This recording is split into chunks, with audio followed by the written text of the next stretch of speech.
Hi everybody, my name is Nikesh. I'm Ruby. And today we're going to teach you guys some English. First part of our video, we're going to teach you guys some English vocabs that you guys love and you guys can use in your everyday lives. So the first vocab that we have for you guys is the word studious. This word is used to describe someone who spends a lot of time studying, a lot of time reading. Here's one way you guys could use this word. Ruby, how do you think I can be more academically better?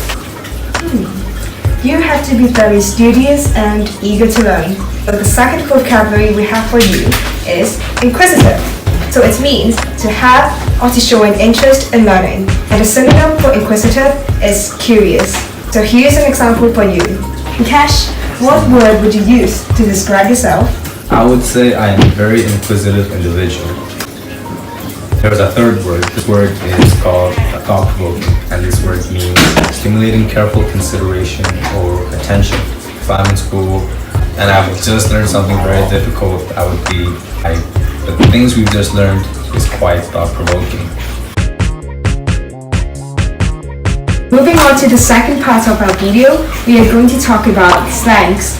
Nikesh, do you have any idea what a slang is? But I actually don't know. Oh, I have to introduce this to you. So a slang is informal language or words used by people. It adds variety to a conversation and to sound less robotic. Oh, that's very interesting. Could you give me an example, please?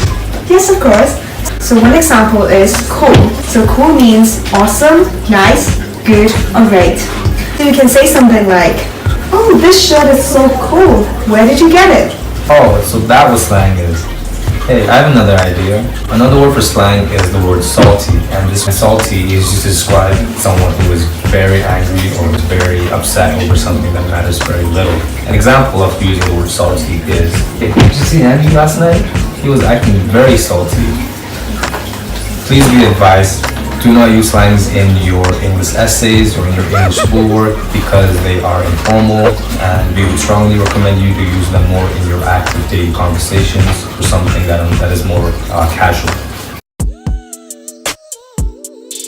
Here is part 3 of our video. So we're going to teach you guys some English idioms and some common phrases and expressions. These are used to strengthen your English formality, show diversity, sound more native. First one is under the weather. This is used to describe someone who's feeling sick and someone who is unwell. So an example is, hey, you look very sick today. How are you feeling?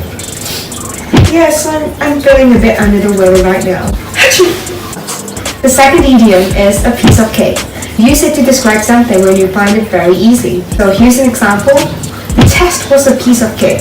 I think I'll get very excellent results. So final idiom that we have for you guys is practice makes perfect. And I'm pretty sure you guys have heard this more times than not. Here's an example on how to use this idiom. The only way we're going to get better is by constantly practicing. Practice makes perfect. So the last part of our video, we're going to talk about the topic, transportation. Nikesh, what do you think about the public transportation in Hong Kong? I actually think public transportation in Hong Kong is actually quite accessible and very reliable. Yeah, I agree. There are many stations. What form of transportation do you dislike the most? Dislike? I guess it's the MTR because it's so crowded and there's lots of people taking the MTR, especially during the rush hours. So how important do you think it is to take public transportation? I actually think it's very important because it helps reduce pollution and it's also very convenient for us people. Yeah, go agree. Now we're going to end the video with a few quick tips on how to improve your English ability. First of all, we would suggest you to teach another person English. This helps you test your English fluency and also your overall English capabilities, because teaching someone English is actually much more challenging than learning English itself. You can also try to find a conversational partner to practice English through speaking. Like this tests your fluency, and I assure you that you will get better English speaking skills if you practice more. And practice makes perfect. Thank you guys so much for watching. We hope you guys learned something important and something valuable. See you next time. Bye bye.